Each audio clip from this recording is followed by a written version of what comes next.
David Groocock, welcome to the Isle of Wight County Press. You're standing in the Isle of Wight East as an independent candidate. That's right, I am. Yeah. So, first of all, we got public questions who've been sent in from County Press readers. The first is on ferries, which I'm sure you've had a lot of already. Yes. Islanders say that they're overpriced, unreliable, and Nick wants to know exactly what you would do should you be elected as the MP. Well, yes, if I'm elected as MP, obviously I think there should be some sort of regulation on the ferries, on their pricing structure. Unfortunately, they're run by venture capitalist companies, and that's the problem. They're there to make a profit and make a profit for the shareholders.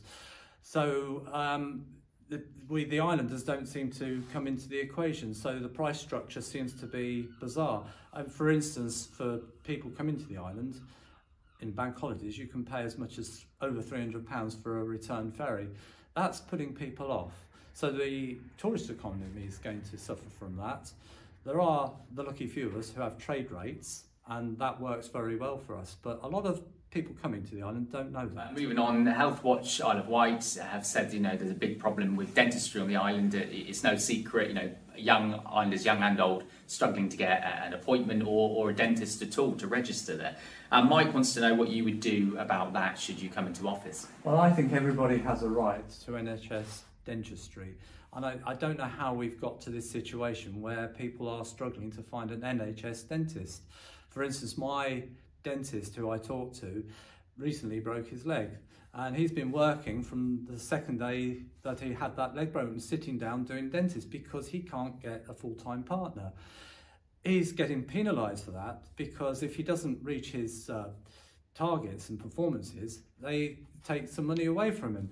So the pressure on NHS dentists is too much. So what I would do is look at all of that and find a way of getting the proper funding for what people need to get proper dentists. Okay, and going on to storm overflows, we know there's a big problem with sewage discharges off the island. I think in Cowes last year there was over 5,000 hours of those releases. Michael would like to know how you would hold Southern Water to account and what you would do to tackle sewage pollution in rivers, estuaries and of course on the seafront. Yeah, well, I think modern technology will come into this. I hear that there's AI now in one of the ride outflows which will cut off the stormwater and divert it back to...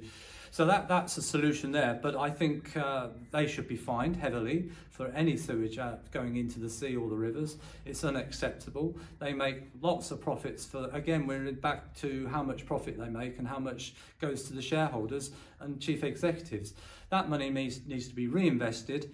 And I know there is a plan to reinvest, but they must do that, and there must be performance guarantees put forward by the government, and I would be looking to make sure that happens. And of course, as an independent candidate, you've not got the the backing of a party. So if you were to become the MP, you would be a sole voice in terms of that front in Parliament. I mean, how realistic is it for you to be able to get the ruling government to listen to an independent candidate? Well, I would get involved in all the committees around those sort of subjects that affects people's daily lives. I've got the luxury of not following a government whip, so if I thought there was something that was good for the country and the island, I would vote for that, but I would make my vote very important. So I would use the island as a bargaining chip. What's in it for the Isle of Wight? If you need my vote, and it might be that just one vote that will swing the act that's going to go through. So I would use that to my advantage. Being an independent, I don't have to follow a party line, and I think that could work for the island, to be honest. And going on to energy bills, we know that they're about £400 higher than they were 3 years ago. And that's despite the price cap for next month. What would you do to support islanders in the cost of living crisis?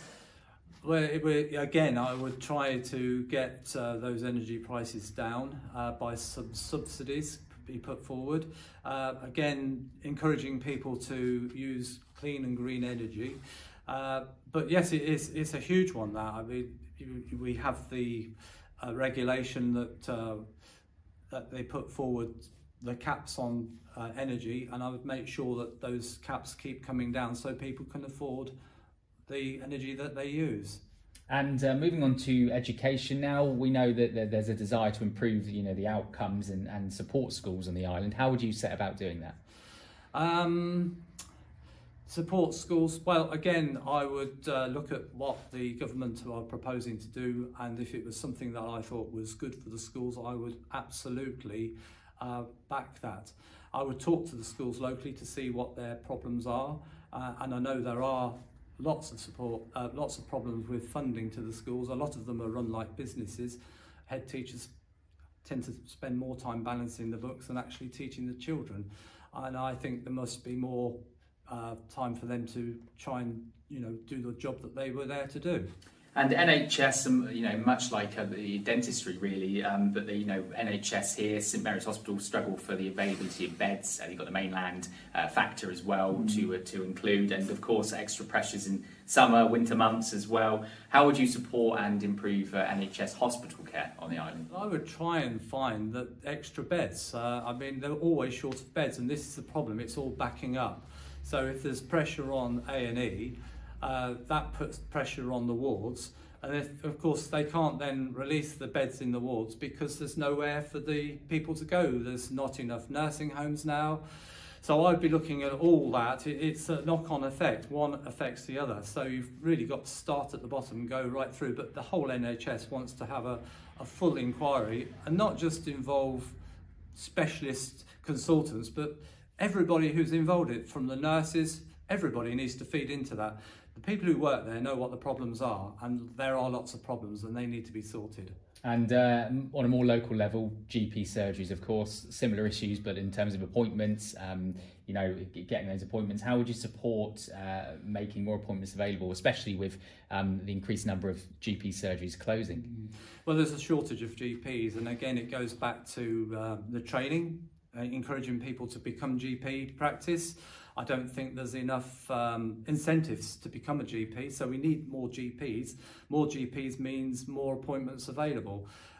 Yes, it's a ridiculous situation where you ring, wait, you're number 24 in the line, and when you get through, you can't get an appointment for 2 weeks' time. Which then puts people to A&E, and that's where they go, and then that puts pressure on the hospitals, so that all needs to be sorted out. So what would you, obviously it's easy to say it needs to be sorted out, but what would you do specifically about the issue? I would encourage more people to go in there to the universities, make it a career choice. I mean, it's long term, it's not an overnight fix.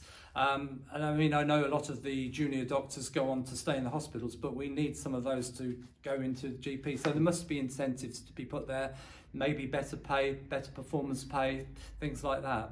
And moving on to crime levels now, we know that, ASBs, stop and search, dispersal orders, bobbies on the beat, crime levels are all key policing concerns on the island. If you were elected and you were to work alongside the Police and Crime Commissioner, which we know is Donna Jones, Conservative, how would you set and achieve goals in those areas?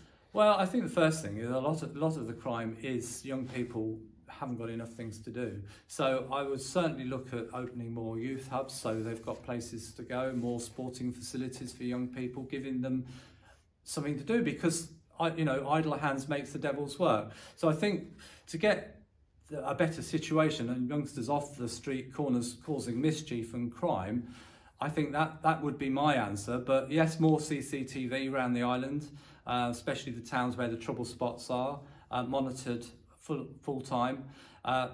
Obviously more money for policing. I think we'd probably all say that. It's where you find that funding.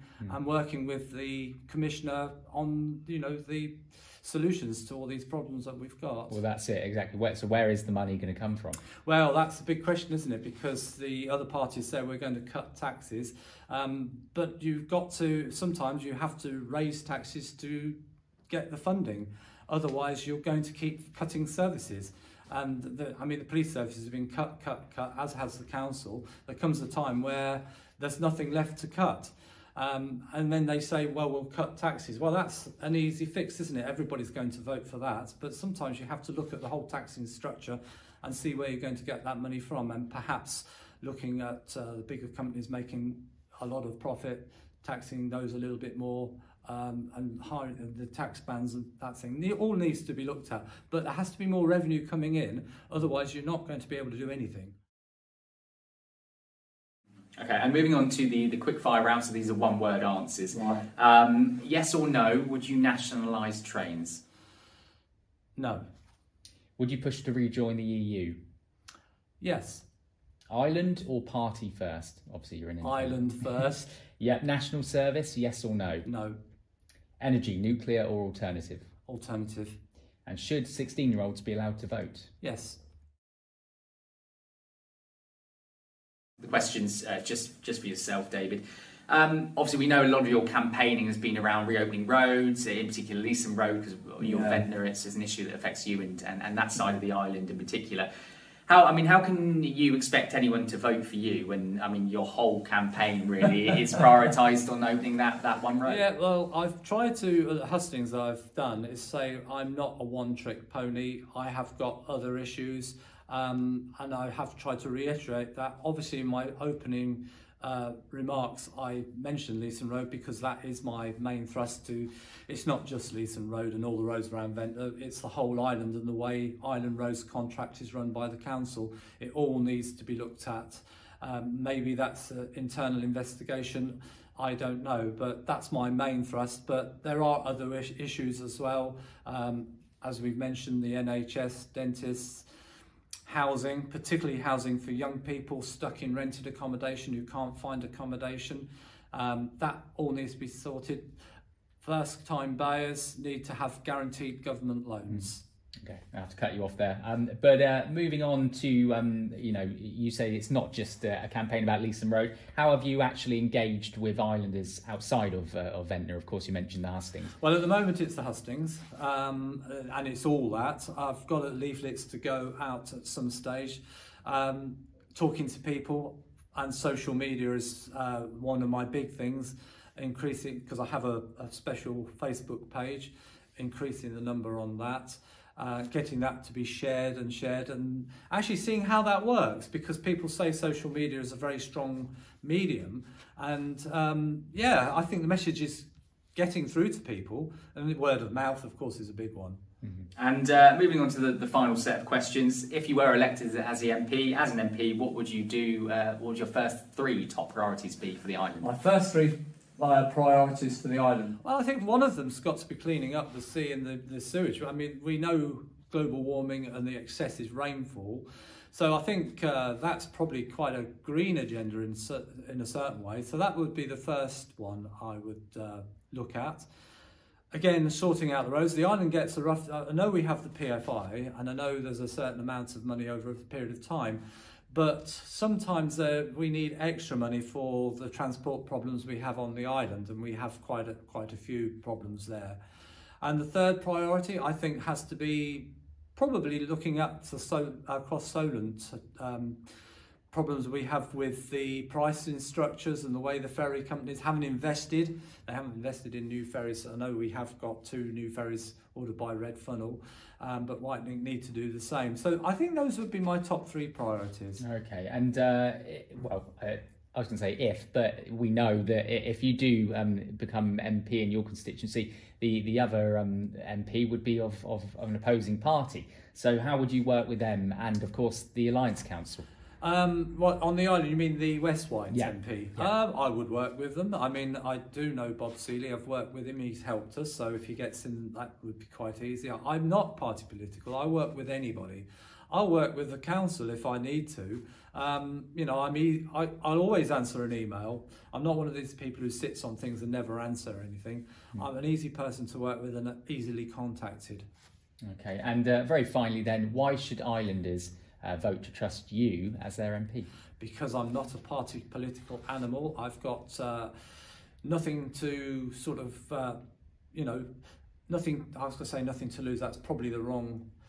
I've got all to gain for the island. I think people should vote for me because I'm passionate about the island. I always have been. I've been involved in the tourist industry one way or another for 20 years. I'm come away from that now. I was president of the Chamber of Commerce, so I know how many businesses are on the island, and very successful ones as well. So I kind of know how all that works. So I would support all of those. And I think because of my local knowledge, I think that people should vote for me.